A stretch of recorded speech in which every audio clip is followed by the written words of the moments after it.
Good evening and welcome to our Middle School Principal Forum. I'm Scott Stevens, the Executive Director of Communications for the Shaker Heights City School District, and thank you for joining us this evening.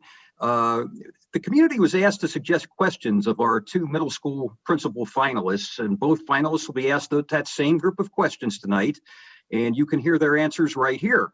Our first finalist we will talk to is Yolanda Pettigrew Rodriguez. Ms. Rodriguez, welcome to Shaker Heights, and would you take a minute or two to briefly tell us about yourself? Hi, my name is Yolanda Rodriguez. I originally started my career as a teacher in Cleveland. I began teaching in 1999. I taught in Cleveland for about 5 years before there were mass layoffs in Cleveland, and I was then recruited to teach in Palm Beach County. I moved to Florida and taught there for 8 years, and there I learned to teach to a variety of different backgrounds and diverse groups. We had large transient groups of students that moved into Florida. At that time, I got a great experience as a teacher. Each teacher was expected to be a reading teacher. Each teacher was expected to be an ELL or English language learner teacher. We all became endorsed in those areas as teachers. It gave me a really diverse background regardless of the subject area you teach. That was just something that was the bar for all of us. In Florida, I earned my administrative license and I did my internship in Florida, and then I moved back home to Ohio. I originally graduated from the Cleveland School of Arts. I was a Cleveland student, and that's where I graduated from, so it was nice to be home. I became a principal or administrator in Parma. I started there as what they call an intern, and then I moved into assistant principal role and then the deputy principal role. At one time, I was an interim principal in Parma and currently serve as a deputy principal in the Parma City School District. I am also currently working on my doctoral degree in educational leadership, and I am studying at Youngstown State University. And so that's a little bit about myself and how it's led me to where I am today. Well, thank you for that. And we'll just dive into our questions then. A safe and secure school climate is essential to academic success and parent confidence in a school. How will you address and improve the climate and culture at the middle school?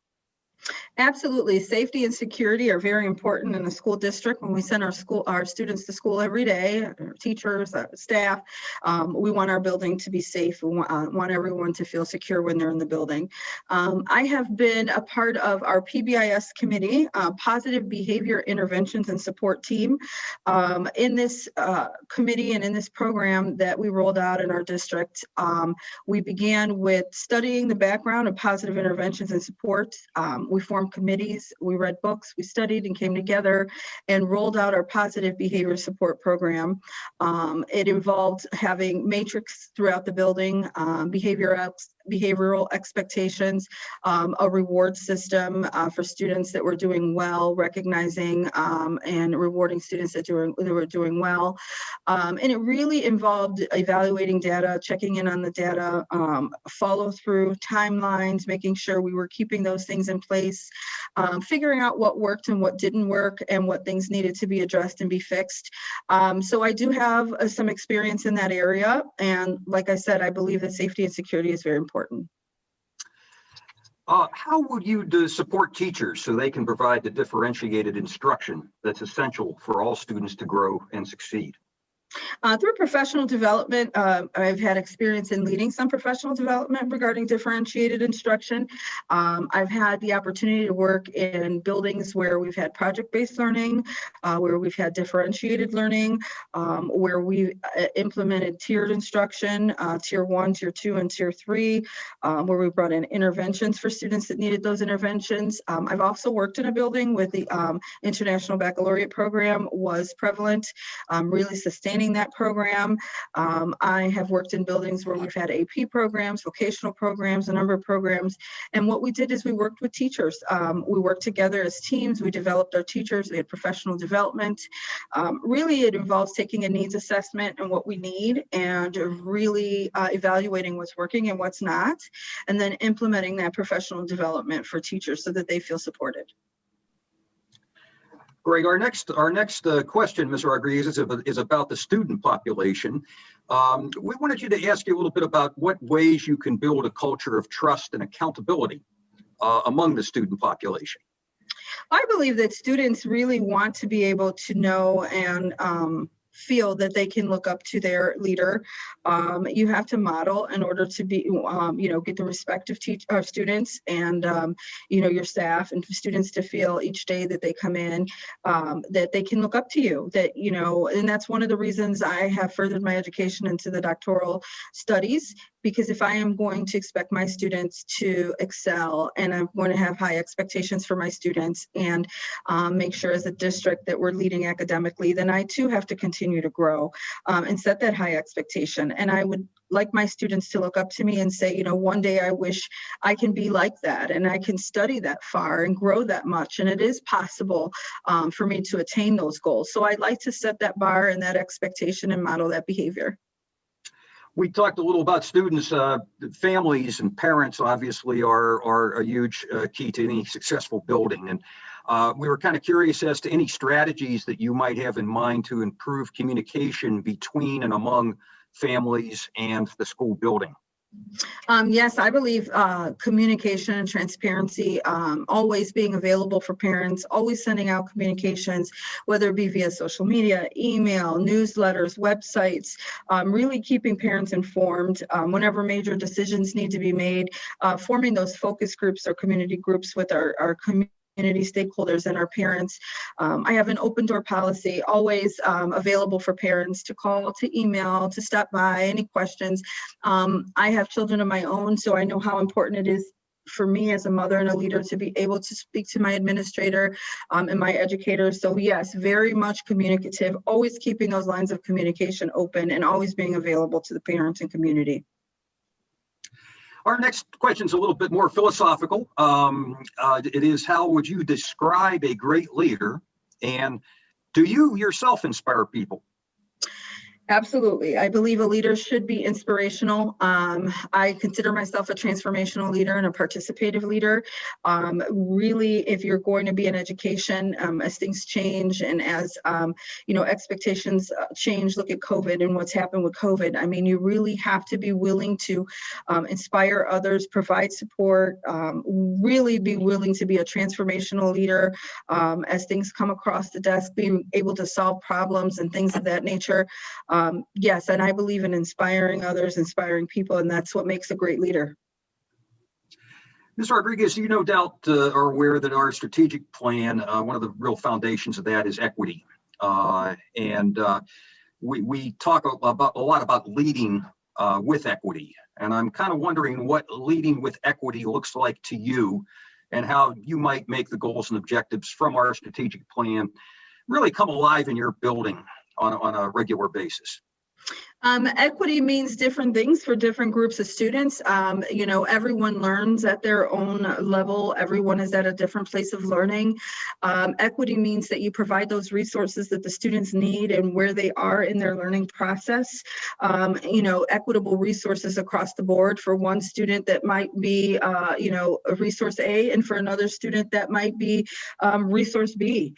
But it means that everybody is getting the actual resource, and it means that everyone is getting that learning.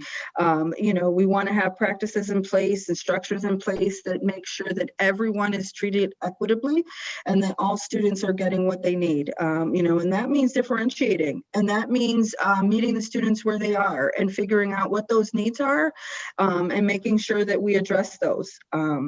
So we can always have inclusive schools so that we can create an inclusive environment of unity and equity.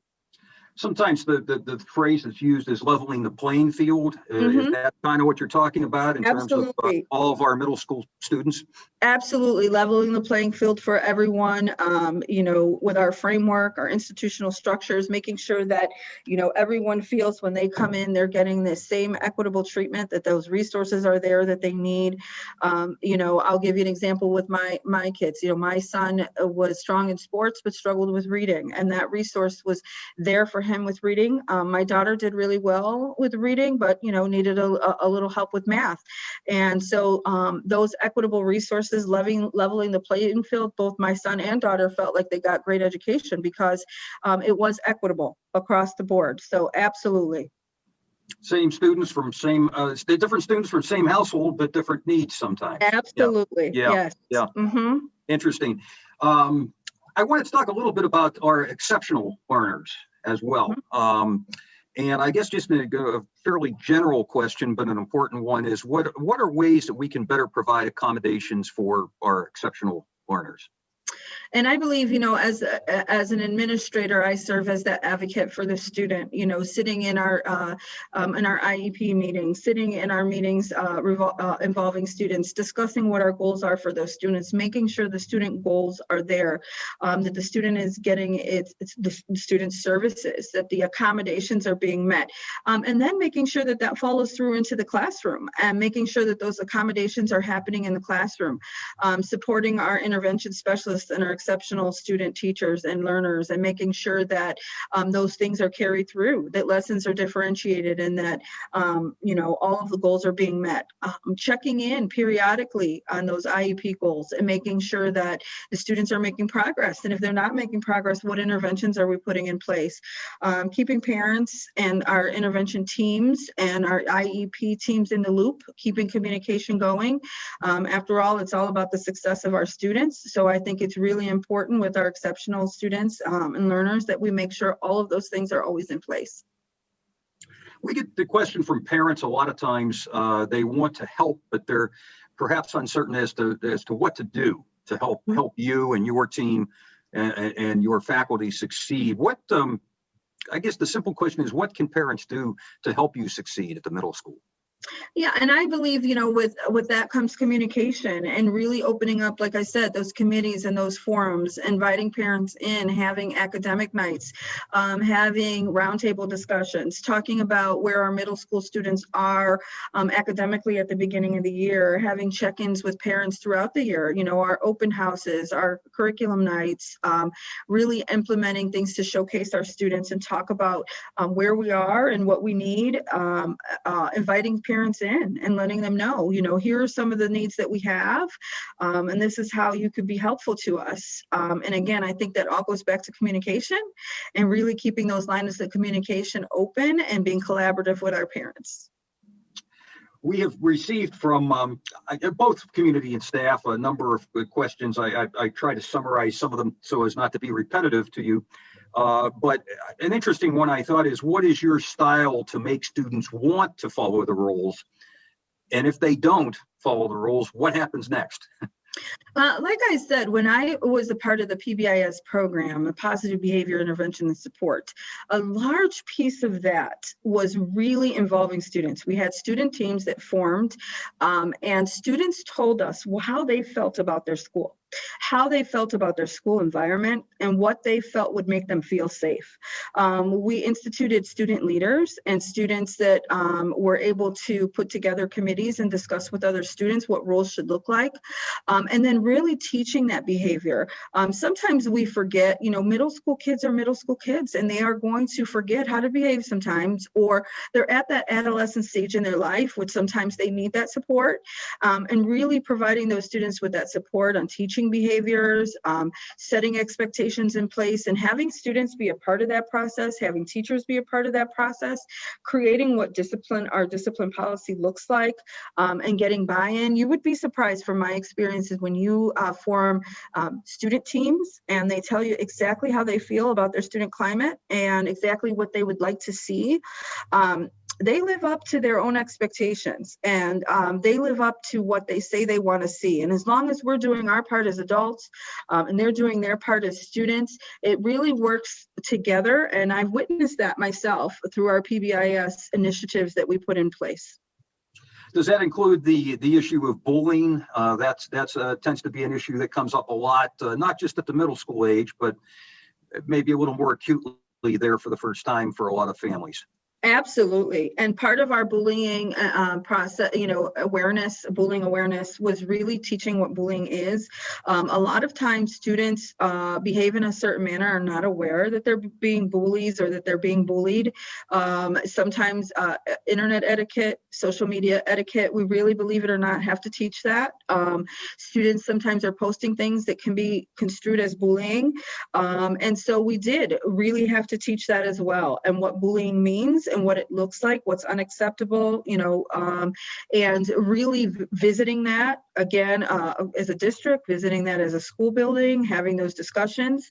And we also formed committees. We had our ambassadors that would go out, and when someone was struggling with social emotional issues or felt maybe they had been bullied or maybe they were experiencing something they were afraid to talk about, we had student ambassadors that would go out and kind of also be a resource for students. Again, leveling that playing field. Again, we talked about that, making people feel safe, and really having those expectations clear across the board, so everyone knows what's expected.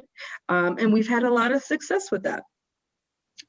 Again, some of these answers and some of these questions kind of bleed over, obviously, into Sure. one another. So I apologize if we are being at all repetitive, but I did not want to neglect academic achievement. We have talked a fair amount about social, emotional, and discipline issues and things of that nature. But just wanted to ask what your vision of is for student support systems to raise academic achievement. Well, Shaker Heights has always had a reputation for high academic achievement. Historically, really always holding that expectation high.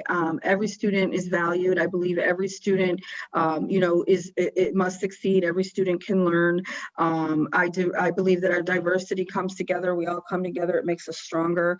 That is, I'm so impressed with that in Shaker Heights. Shaker Heights City Schools. But academically, our academics are number one, making sure that our students are focused and put on a track for success.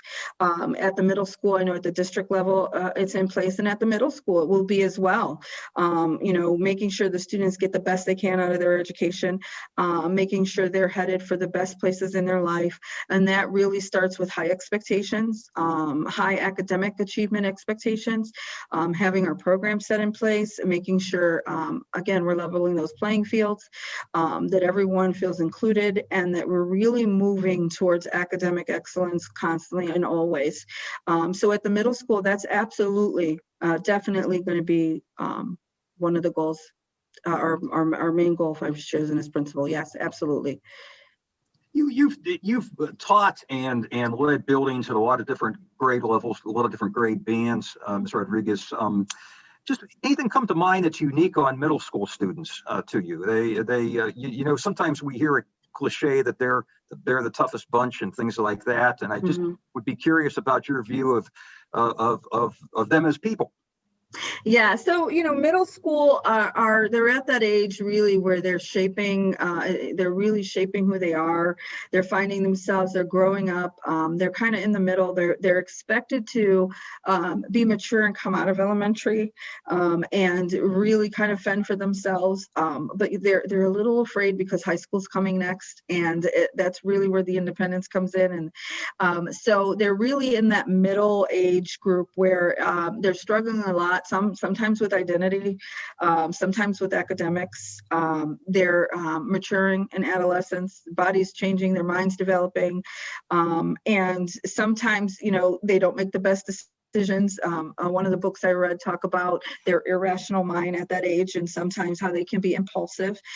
So it's a really crucial age for our students. It's where we kind of shape them. In many cultures, it talks about the coming of age. The coming of age is the middle school years, and really where we develop and teach them what paths they can take, right from wrong, and what their future holds. And it's kind of that fork in the road as they go into high school, and what track they're going to go into in high school, and what their future is going to look like. So it's such a crucial age in their developmental stages. So that's what I know about middle school kids. That's interesting. Yeah. I like the phrase crossroads. It seems like in terms of just a lot of different social, emotional, and academic. Absolutely. Careers. Yeah. such a stage of development. You notice your kids changing so much during those years, and they're really crucial years. I just have two questions left, Ms. Rodriguez, and both are, I think, both interesting and important, however. One is about teachers, and we're just curious as to how perhaps you in your career as a building leader have empowered teachers and teacher leadership within your building. So both empowering teachers as individuals in individual classrooms, but also as teacher leaders with their peers. Sure. Well, being a teacher, starting as a teacher myself in 1999 and really working to earn my licensures and degrees, I feel teachers are the experts in their area. They study for many years to get where they are. They read, they learn, they educate. So I value what teachers bring to the table. I believe in teacher efficacy. I believe that, teachers are, like I said, the masters of their subject area. So what was the second part to that question again? I'm sorry. Well, it was both in terms of empowering teachers, I believe, in their careers, in their positions as leaders. Yes. Leaders both in their own classroom and in their buildings, I think. Yes. Yeah. And so, in my experience in developing teacher leaders, as teachers come through education and they provide that expertise, they can bring that expertise to the table. And when we're working together in education, we come together with a lot of collaboration. We come together, we bring our ideas together, we bring our strengths to the table, we bring our expertise to the table. And historically, with my experience in developing teacher leaders, I've sought out those leaders that have those strengths, that really want to be a part of the process and really inspire them. Give them the tools they need to develop, give them that professional development they need to grow, build that relationship of trust amongst the teachers and respect.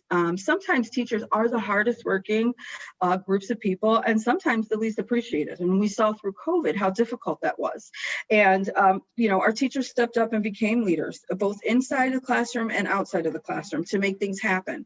And I believe in that, really inspiring them, finding what they do well, encouraging them, helping them, giving them the resources they need to grow as individuals, both inside and out of the classroom. And in my experience, I've encouraged teachers to present on subjects that they're experts in, to give professional development on some of the areas that they have mastered.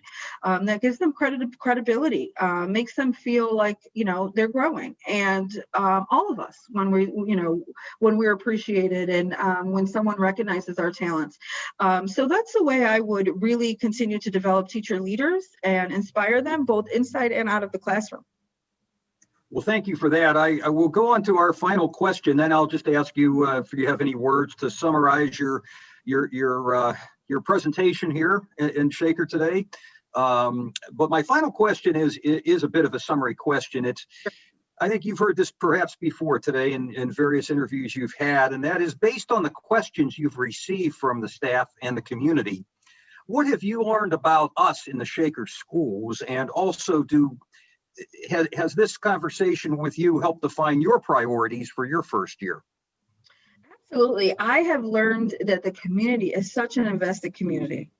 Parents turned out today to ask me questions. Community members, people came together. Senior leadership team told me today about all the questions that were submitted by parents and community. I met so many teachers today that really took the time out to say hello and stop and speak to me. A senior leadership team who's really dedicated to the students and the vision and making sure everyone is on the same page. Making sure that, we are growing together, that everyone is accountable, but that we're moving in the right direction. I saw that today. And so, I really appreciate that. Just the historical piece Shaker Heights offers and the reputation of really wanting to provide excellence in academics. And I would be so proud to be a part of that. Moving forward into next year, absolutely. What would I start the year off with? And again, that would go back to meeting with my staff and us doing a needs assessment and talking about what's working and what's not working, where we need to go, what works great and what changes we need to make, really staying on that path of academic excellence and leveling the playing field. Making sure that, everything's fair and equitable across the board and everyone gets what they need. Really excited. Someone asked me today, what are you most excited about? And I said, I would be most excited not only to, get to know everybody next year, but all of the things that we can do together and all of the growing that we can do together. Just talking to everybody, the excitement of us learning together and growing together, students and staff. So those are the things that I would be most excited about for next year. And it was really an honor to be here and meet people. Very impressed with Shaker Heights. Well, thank you. It was an honor to have you here. And we, on behalf of the district, we really appreciate your patience. We know it's a long, arduous interview process, but it simply reflects the importance we place in the position, and absolutely with our school leaders and the middle school specifically, but all of our schools, to be honest. And I would just ask you at this point, is there any parting thoughts you'd want to leave with the community members and staff members who may be watching us tonight? Yes, like I said, very impressed with the community, staff, students. It would be an honor to be a part of the process, and I really appreciate making it this far, and I appreciate everybody's time, and I enjoyed speaking with everyone today. Sure. Well, Ms. Rodriguez, thank you again. Thanks for spending the time here with us tonight to share your thoughts, and very best luck to you. Thank you so much. Good night. Good night.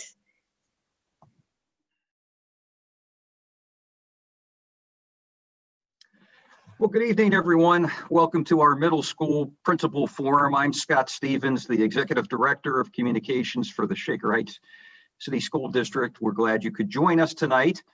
The community was asked to suggest questions for our two middle school principal finalists, and both those finalists will be asked the same group of questions during our Zoom forum tonight. But the next finalist we will talk to is Michelle Hughes, a principal in the Cleveland Metropolitan School District. Ms. Hughes, welcome to Shaker Heights. And I'd like to ask you just to take a few minutes to tell us a little about yourself. Great, thank you. Thank you for having me. And to share, once again, my name is Michelle Hughes, and I have been an educator for the last 14 years. I started my career in the Cleveland Metropolitan School District as a middle school math and language arts teacher. And I have served in different capacities in the educator role, including assistant principal. And now currently I serve as principal of Lincoln West School of Science and Health. Well, thank you for that, Ms. Hughes. We appreciate you being here, as I said, and we'll run through some of the questions that our community and staff had submitted to us. So the first question has to do with school climate. And I think we can all agree that a safe and secure school climate is essential to academic success and parent confidence in the school. Just talk a little bit about how you'll address and improve the climate and culture of the Shaker Middle School. So I think a key piece to addressing the climate and culture of the school is to discuss with integral stakeholders that include students, parents, and staff what their current concerns are with the learning community. And then from there, work with those stakeholder groups to develop explicit strategies that will address their current concerns and issues. But the groundwork starts with just gathering that information from those stakeholders. That sounds good.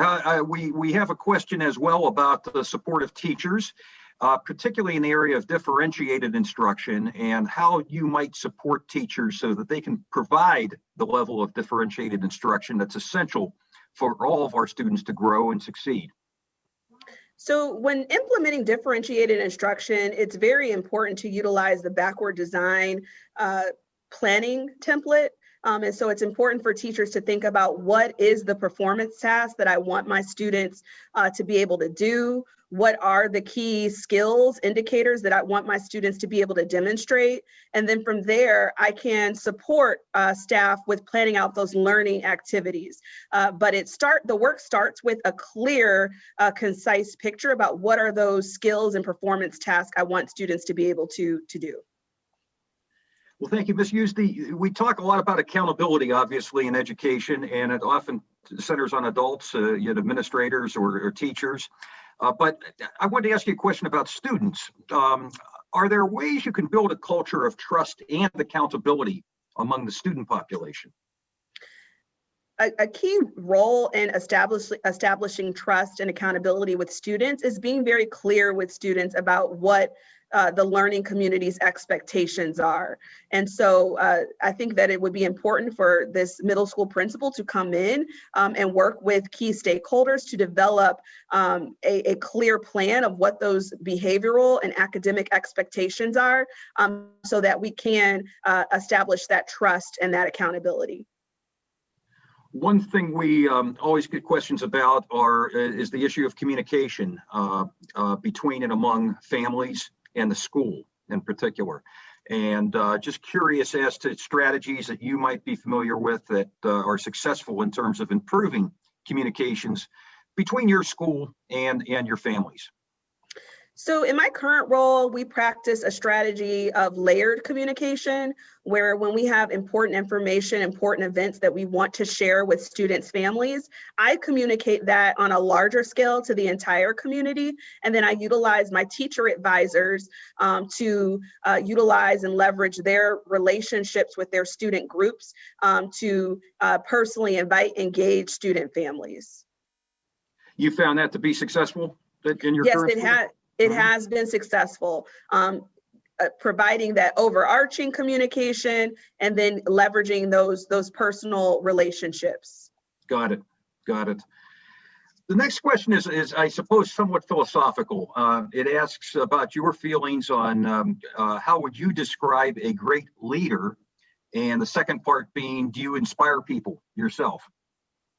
I think that key characteristics that a great leader has are they're great listeners.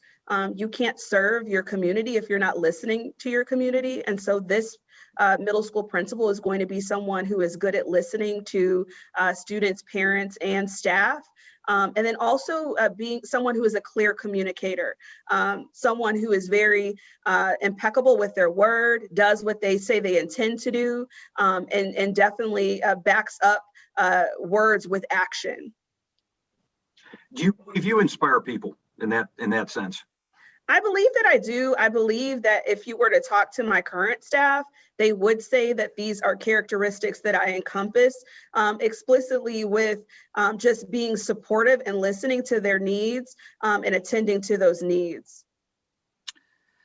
You, no doubt, Ms. Hughes, have been visiting here for much of the day and previously as well. And I know that you're familiar with our strategic plan and how equity and inclusion are the basic fundamentals of that plan and really a foundation for it. I'm wondering, what does leading with equity look like for you? And how would you make some of those goals and objectives from our strategic plan come alive in your building on a regular day-to-day basis? I believe that leading with equity definitely encompasses engaging in courageous, crucial conversations with different stakeholders. Currently, in my current role, I ground those courageous conversations around student data, bringing that data, whether it's academic or it's behavioral, to the table, and creating an environment where we can reflect on the information that is displayed in the data, and have honest conversations, allow ourselves to be vulnerable, and then most importantly, create a solution to the problems that are visible from the data. Is it really kind of a goal of leveling the playing field, if you will, for your students, or? Specifically with equity, it's just making sure that all students have access to really an education, academics, to their education, and not necessarily, I wouldn't say leveling the playing field, but just making sure that we're attending to every student's personal narratives, their needs. Those needs are going to vary. And so I often use the language of removing barriers. And so whatever barriers may be in front of a student, acknowledging those, addressing those, engaging in those conversations to even learn what those barriers are, and then moving forward to develop a personalized plan for each individual student. Okay. We also wanted to ask you a little bit about our exceptional learners. We just were curious as to ways that to provide better accommodations for exceptional learners, things that may have worked in your experience and observation or firsthand use of, and things that perhaps could be applied to our middle school situation.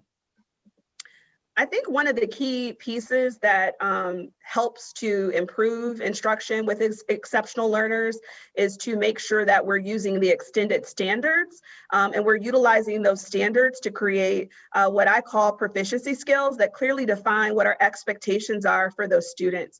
And then clearly communicating those expectations to students and families and making sure that we're creating learning experiences that align to those skills. I know that everybody talks about parent engagement, and I think that perhaps means different things to different people and in different communities even. But I'm curious as your thoughts of what parents can do to help you succeed as a middle school principal. I think that some key things that parents can do to support the growth of our middle school academic community is just to stay engaged with their students' learning, check up, see what projects, what performance tasks, what skills they're working on in their classes. Check in with teachers to make sure their student is actually doing the work.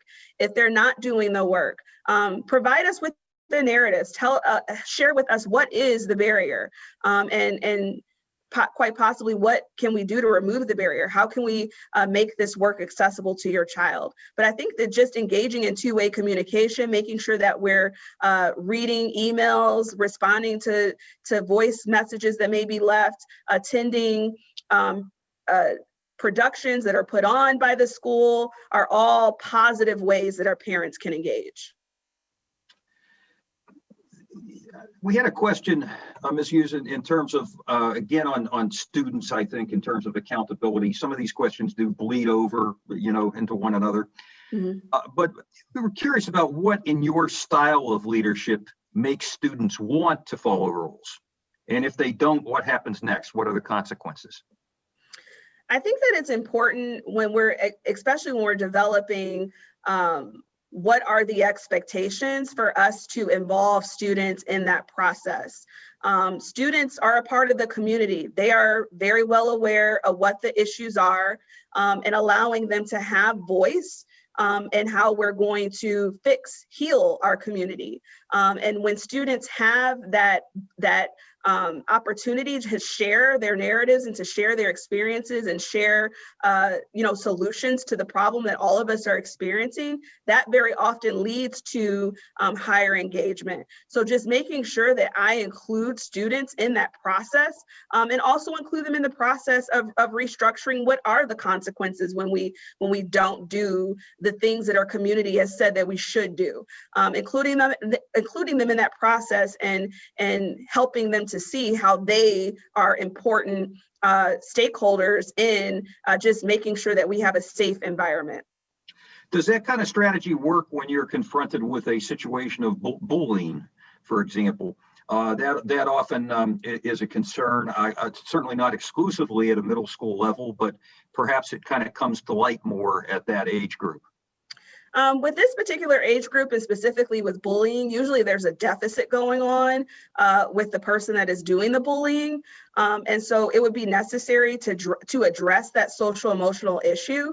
And so there are a few strategies that we could use on the front end. One of those strategies would be just teaching students how to effectively communicate when their needs are not being met or they feel like they're not safe. And so teaching students universally how to address those concerns and those issues, and then what they should do next, so that it does not escalate to a situation where we're violating the space or even the integrity of someone else in our community, because it causes harm. And so teaching that to kids on the front end definitely will help to alleviate those types of discipline issues on the back end. Again, it seems to get down to communicating with students. Yes. We talk a lot, and a lot of these questions have been around issues involving school climate and discipline and such. We certainly don't want to lose track of perhaps the certainly the primary function of a building leader, and that is academic leadership, academic achievement of our students. A general question, I suppose, but still an important one. What is your vision of student support systems to raise academic achievement? So in my current role, I utilize the RTI structure where we really focus as a professional learning community on what are our universal teaching and learning practices. How are we structuring our teaching and learning activities so that all of our students have the ability to be successful. And then really once that we analyze, we look at data, look at formative, summative assessment data, and see that universal approach is not working, what structures do we have in place to quickly respond to students' needs at the second tier? And how are we targeting specific skills so that our students can come back down to the universal tier? And then when our targeted tier is not working, what systems do we have in place at the intervention level, at the highest level, the intensive level, to support students so that they're able to quickly get the skills that they need and then once again come back to the universal tier. And so in the past, this type of strategy has worked very well for me, working deeply with teachers to address universal instruction. Are we appropriately engaging students? Are we providing culturally relevant tasks? Are we providing students opportunities to see their reflection in the curriculum? Those are all very often things that hinder students from being successful. When we teach a specific skill one way, are we quickly responding when students don't understand it? Are we providing another way, another method for them to learn? And so this structure has worked in the past for me, and I definitely would bring this practice into my work here at Shaker. You mentioned quite obviously the role of teachers in this equation, and I don't think anybody disputes that. In terms of teachers as professionals in the building, how have you empowered teachers, either individually or as teacher leaders in your building? So in my current structure, we practice collaboration deeply. We do not operate in silos. Our work is grounded in two types of professional learning communities. One is working with your content level team, and then another structure that we utilize is working with your grade level team. And so my role as an instructional leader is I provide the space, the time, the questions to push the thinking of these two types of professional learning communities and those questions are centered around what are our goals as a learning community? What is it that we've defined is important to us? How do we want to grow? How do we want to develop? And so my role is to just provide those structures and ask the tough questions and lead the adults in our learning community to the results that we're seeking. Middle school students, middle school in general, I guess you'd say, and middle school students specifically sometimes have a reputation of that being a difficult age, and middle school being a difficult structure even. And I just was curious about your observations about that age group and that grade band, if you will. Is that an accurate appraisal, or is that not so accurate? So as I shared, I started my career out as a middle school teacher, and I actually love being a middle school teacher. I think that where the disconnect happens is that a lot of the teaching and learning experiences that we plan for middle school students doesn't have their reflection. You know, middle school is an awkward time in your life. You're going through many changes, and I think students want those experiences and an awkwardness to be validated. And so if we can find ways to make those connections with what we're doing in our curriculum, it definitely will help our students to feel more welcomed and most importantly, more valued. Certainly an important transition time, is it not? That in terms both socially, emotionally, and academically. Definitely, because the student is just trying to figure out who they are and where they fit in the world, and trying to make sense of a lot of different things. And so the middle school needs to provide a space where they can be safe in doing that. And very often I talk about like proactive approaches and reactive approaches. A proactive approach to that is just to talk about it openly. And I know currently Shaker Middle School has the advisory structure in place. And so if I were to take this position, I would just try to take advisory to the next level, where that can be a space for students to debrief their lived experiences in transitioning from, being a child to a young adult. It's a big step for sure. Yeah. Well, Ms. Hughes, I only have one more kind of general question to close up with. After I ask that, I'll just go back to you and ask if you have any final thoughts to share with folks. But let me ask the final question I have, and that is that based on the questions you've received today from staff and the community and from me, what have you learned about the Shaker schools, and how might what you learned define your priorities for your first year? What I have learned first and foremost is that the Shaker community has very deep, rich traditions that all the stakeholders hold near and dear to their hearts. And so it definitely would be a goal of mine to sustain those and possibly add to them and connect them to, a lot of the problems, if you will, that we've discussed, the problems of practice that we've discussed. One of those consistent themes that has been elevated from all of my discussions and my visits today has been making sure that we're on the same page when it comes to student expectations and behaviors. And so it definitely would be a goal of mine to work with our stakeholders to create a document that explicitly states what those expectations are. I've been in many discussions and we've talked about behaviors generally, but there hasn't been any succinct ideas about what are the key behaviors that we want to transition and improve. And so I definitely look forward to being able to name those issues and create systems that in a positive manner that can address those, and then also on the back end, if we need to address them further, creating those systems and structures so that all stakeholders feel safe in our environment. Well, thank you for that. And again, I will just ask you just to share any final thoughts that you might have with our community, with our staff, anybody who may be watching this tonight, and any final thoughts you'd want to leave with everybody. I just want to say that I've thoroughly enjoyed my day and my time today with Shaker Heights staff and community. I've appreciated the space to just listen and learn from you. I've learned so much about your work with equity, and much of it aligns to my own personal work right now in my current role. And it would just be a pleasure to be able to continue that work within the Shaker Heights community.